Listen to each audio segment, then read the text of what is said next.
वक्त की बड़ी खबर आपको बता दें, राम मंदिर दान चोरी का मामला थमने का नाम नहीं ले रहा है। एक तरफ चंपत राय हैं, उन्होंने पहली बार अपना बयान जारी करते हुए ये कहा है कि बस अंतरिम रिपोर्ट आने दीजिए एसआईटी की, उसके बाद हम आपको बताएंगे कि आखिर सच क्या था और क्या झूठ है। वहीं दूसरी तरफ अनिल मिश्रा का नाम भी आरोपी के रूप में तय किया जा रहा है और इन सब के बीच आपको बता दें कांग्रेस भी लगातार हमलावर है। उन्होंने सद्बुद्धि यात्रा निकाली है, जहां पर वो एक तरफ तो ये मांग कर रही है कि ये पूरा मामला अब सुप्रीम कोर्ट में जाना चाहिए ताकि निष्पक्ष जांच हो सके, तो वहीं दूसरी तरफ कांग्रेस की ओर से ये भी मांग की जा रही है कि जितने भी आरोपी हैं उन सब पर जल्द से जल्द एक्शन लिया जाए। तो और क्या कुछ अपडेट है बताएंगे आपको। मेरे साथ मौजूद है मेरे सहयोगी हर्ष जी। सर, सबसे पहले बात करें कांग्रेस की, तो उन्होंने यात्रा की जो बात कही है उसमें क्या कुछ है? देखिए, कांग्रेस पर हम बाद में आएंगे क्योंकि राजनीति का जिक्र तो हम करेंगे, लेकिन अभी खबर क्या है उस बारे में अपने दर्शकों को बताते हैं। खबर यह है कि अनिल मिश्रा को मुख्य तौर पर आरोपी बनाया जाएगा क्योंकि अनिल मिश्रा का जो हमने कल खुलासे बताए थे 20 बड़े खुलासे, उसमें अनिल मिश्रा का नाम था और उसमें सबसे बड़ी लापरवाही का आरोप अनिल मिश्रा पर ही लग रहा था। आपने शुरुआत में चंपत राय का जिक्र किया क्योंकि चंपत राय ने एक पत्र लिखा और वो कह रहे हैं कि अंतरिम रिपोर्ट आएगी, जब तक मैं मौन धारण करूंगा और उसके बाद मैं अब तमाम जानकारियां दर्शकों को दूंगा, यानी जो राम भक्त हैं उनको दी जाएंगी और पूरा सच मैं सामने रखूंगा। लेकिन सवाल ये है कि अभी वो मौन क्यों धारण किए हुए हैं। दूसरा, अनिल मिश्रा की अगर हम बात करते हैं तो अनिल मिश्रा पर आगे आने वाले समय में एफआईआर भी दर्ज हो सकती है क्योंकि आपने 8 आरोपियों को देखा कि 8 आरोपियों पर एफआईआर दर्ज की गई और 3 की अगर बात करें तो पुलिस रिमांड पर भी है और पुलिस उनसे पूछताछ कर रही है। लेकिन क्या आगे आने वाले समय में चंपत और अनिल मिश्रा भी पुलिस की रिमांड पर आ सकते हैं? ये सबसे बड़ा सवाल है क्योंकि देखिए, अगर एसआईटी की बात करें तो एसआईटी ने जो भी अपनी शीट तैयार की है, जो रिपोर्ट तैयार की है, उसमें चंपत राय और अनिल मिश्रा का नाम मुख्य तौर पर है और उन दोनों की सबसे बड़ी लापरवाहियां बताई गई हैं। अब जब आपने लापरवाही करी है और इतनी चोरी हो गई, क्योंकि तकरीबन ये बताया जा रहा है कि 500 करोड़ के ऊपर चोरी हुई है, हालांकि सूत्रों के हवाले से खबर है, इतनी हुई है या नहीं हुई है तो आगे आने वाले समय में एसआईटी बताएगी क्योंकि एसआईटी जांच कर रही है। लेकिन इतना जरूर तय है कि अनिल मिश्रा और चंपत राय की मुश्किलें आगे आने वाले दिनों में बढ़ने वाली हैं, कम नहीं होंगी। क्योंकि आपने देखा था कि जब ट्रस्ट की मीटिंग हुई तो ट्रस्ट की मीटिंग में तमाम जो लोग इकट्ठा हुए और उनकी तरफ से चंपत राय और अनिल मिश्रा का इस्तीफा स्वीकार तो किया गया, लेकिन आगे आने वाले समय में चंपत राय और अनिल मिश्रा के लिए मुश्किलें इसलिए भी बढ़ेंगी क्योंकि एसआईटी एक तो उन पर शिकंजा कस रही है, दूसरा अगर हम बात करें जिस तरीके से ट्रस्ट के लोग भी चंपत राय पर हावी हैं और वो कह रहे हैं कि चंपत राय की ही मुख्य भूमिका थी। क्योंकि अगर कोषाध्यक्ष की बात करें, कोषाध्यक्ष ये कह रहे हैं कि मेरा कोई लेना देना नहीं था, चंपत राय की मुख्य भूमिका थी और चंपत राय ही इस मामले में पूरी तरीके से संलिप्त हैं।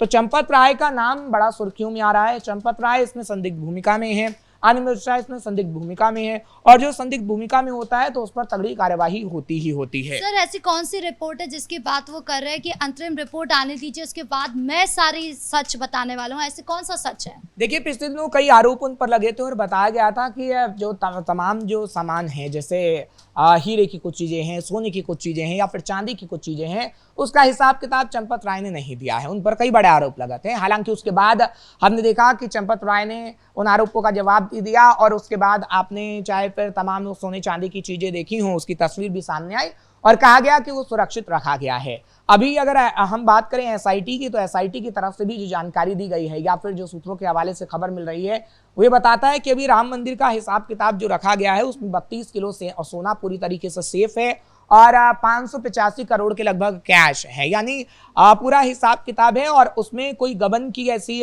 तस्वीर तो नजर नहीं आ रही जो सोने चांदी को लेकर हो। हाँ, कैश को लेकर इसलिए गबन की बात आ रही है कि वो दान चोरी हुई थी, लेकिन जो रखरखाव के लिए पैसा होता है उसमें कोई हिसाब किताब किया गया तो कोई गबन नहीं हुआ, या फिर हम सोने चांदी के हिसाब किताब को देखें तो वैसे ही सुरक्षित है। शायद इसी को लेकर चंपत राय कह रहे हैं कि आगे आने वाले समय में मैं जवाब दूंगा। लेकिन जो पत्र उनका सामने आया है उन्होंने लिखित तौर पर यह कहा है कि मैं अभी मौन धारण किए हूं और आगे आने वाले समय में मैं सभी सवालों का जवाब दूंगा।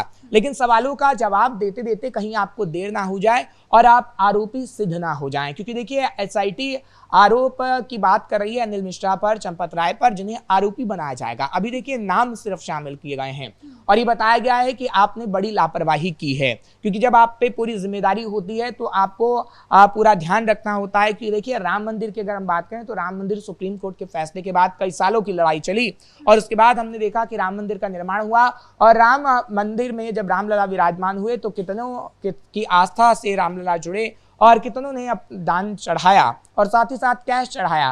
तो एक अहम जिम्मेदारी बनती थी चंपत राय की कि उसका हिसाब किताब लेखा जोखा चंपत राय रखें, वो जो चंपत राय ने नहीं किया। और अनिल मिश्रा की भी ये जिम्मेदारी बनती थी क्योंकि दोनों अहम भूमिका में थे और इन्होंने अपनी अहम भूमिका नहीं निभाई, क्योंकि जब भी किसी को जिम्मेदारी दी जाती है तो वो भरोसे के साथ दी जाती है, लेकिन वो भरोसा कायम नहीं रह पाया, ना ही चंपत पे और ना ही अनिल मिश्रा पे। तो तगड़ी कार्रवाई आगे आने वाले समय में होगी। लेकिन इतना जरूर कहा जा सकता है कि अभी कई तहखानों की जांच चल रही है कि कहां जो पैसा दान चोरी किया गया है राम मंदिर से, उसे छिपाया कहां गया है। क्योंकि आपने देखा था कि कहीं गोबर के नीचे से करोड़ों का कैश मिल रहा है, तो खबर आई कि शौचालय में कैश को छिपाया जाता था। उसके बाद हमने देखा कि कैसे लखनऊ अयोध्या जो एक्सप्रेसवे है उसके नीचे एक मीटिंग हुआ करती थी तमाम चोरों की और वहां पर भी पैसे छिपाया जाता था। तो आखिर कौन सा वो तहखाना है जिसके अंदर से करोड़ों का कैश अभी निकलना बाकी है। सर खबर ये भी आ रही है कि 8 में से 3 आरोपी जो है उन्हें पुलिस ने अपनी कस्टडी में लिया है, 40 घंटे की पूछताछ होने वाली है, क्या कुछ हो सकता है वहाँ? देखिए अगर हम पुलिस की बात करें तो पुलिस पूछताछ करेगी और सीन रिकेशन भी करवा सकती है, क्योंकि एसआईटी ने जिस तरीके से सीन को करवाया दोबारा से कि कैसे कैसे क्या क्या होता था, उसमें जो जानकारियां आई हम अपने दर्शकों को बताई थी कि कैसे मानव श्रृंखला बना ली जाती थी, उस सीसीटीवी कैमरों में वो नहीं आते थे। तो पुलिस भी यही काम करने की कोशिश करेगी, लेकिन 40 घंटे की पूछताछ में कई अहम कड़ियां वो जोड़ने की कोशिश करेगी।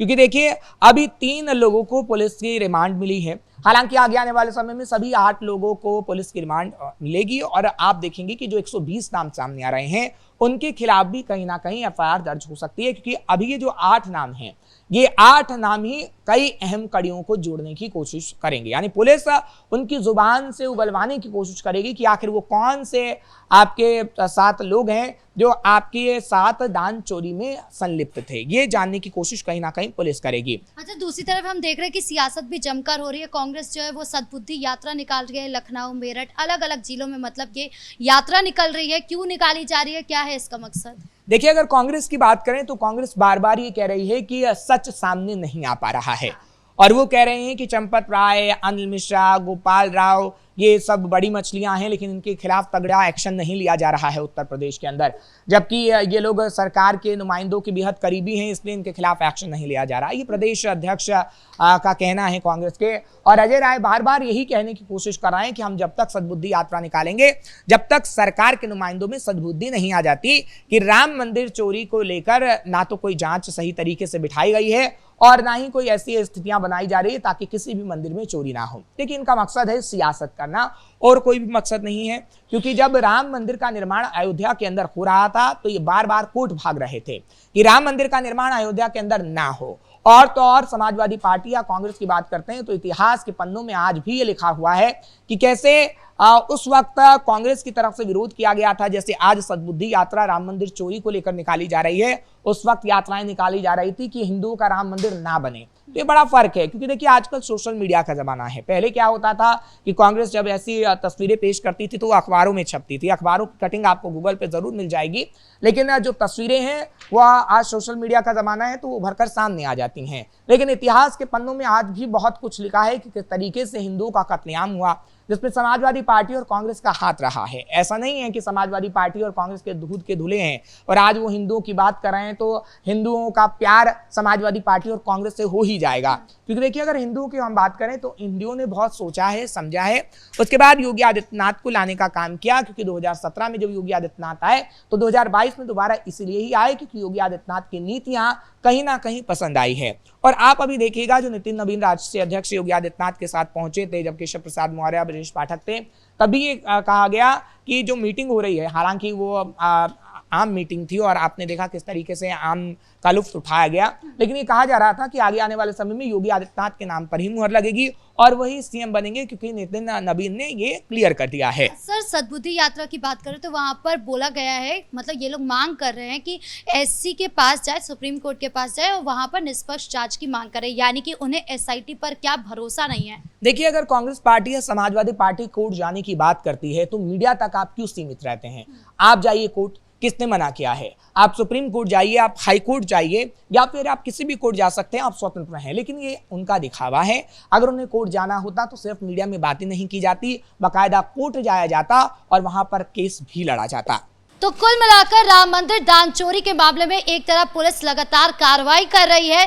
पुलिस कस्टडी में 8 में से 3 आरोपियों को लिया गया है ताकि उनसे 40 घंटे की पूछताछ की जा सके और बड़े सबूत जुटाए जा सके। वहीं दूसरी तरफ विपक्ष जो है वो भी जमकर सियासत करने की कोशिश कर रहा है। समृद्धि सद्बुद्धि यात्रा लगातार निकाली जा रही है। अब आगे क्या कुछ माहौल होगा यह भी देखना बाकी है। ब्रेकिंग न्यूज में इतना ही। कैमरा पर्सन कुणाल के साथ मैं राधिका राज।